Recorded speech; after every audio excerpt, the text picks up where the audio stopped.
Hello everyone, so first of all open your parent editor and create a new project. So I have opened PHP Storm and I will create a new project.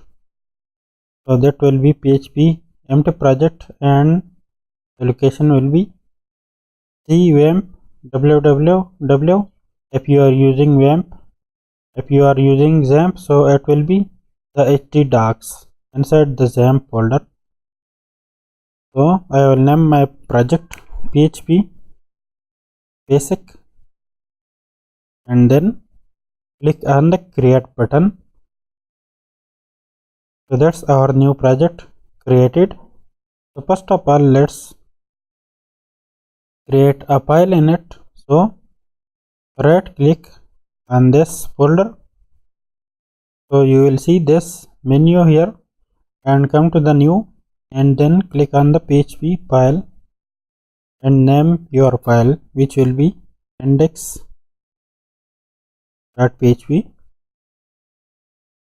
and the .php is written here, you can see.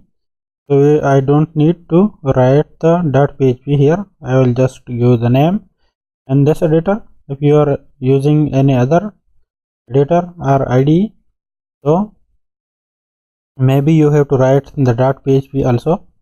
I will click OK, and that's our PHP file.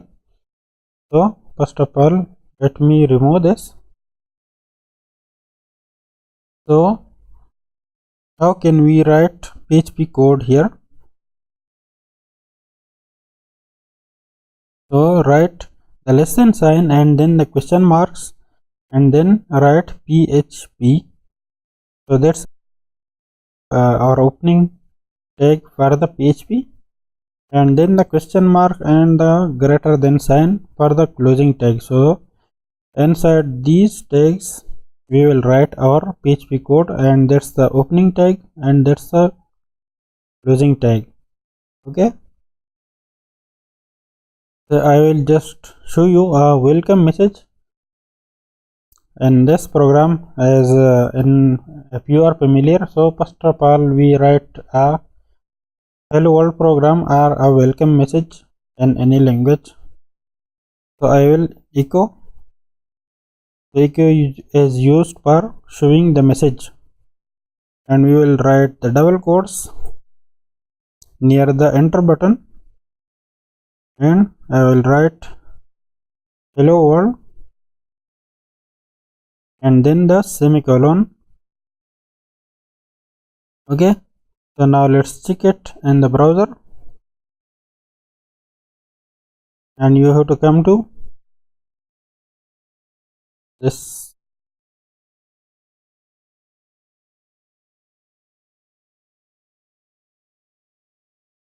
And now you can see hello world is written here.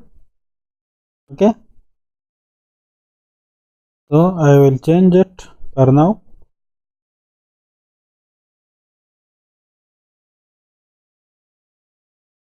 Welcome to PHP, and now let's refresh our page again, and now you can see welcome to PHP. So that's our first program in PHP, and that's it for this video now, and see you in the next lecture.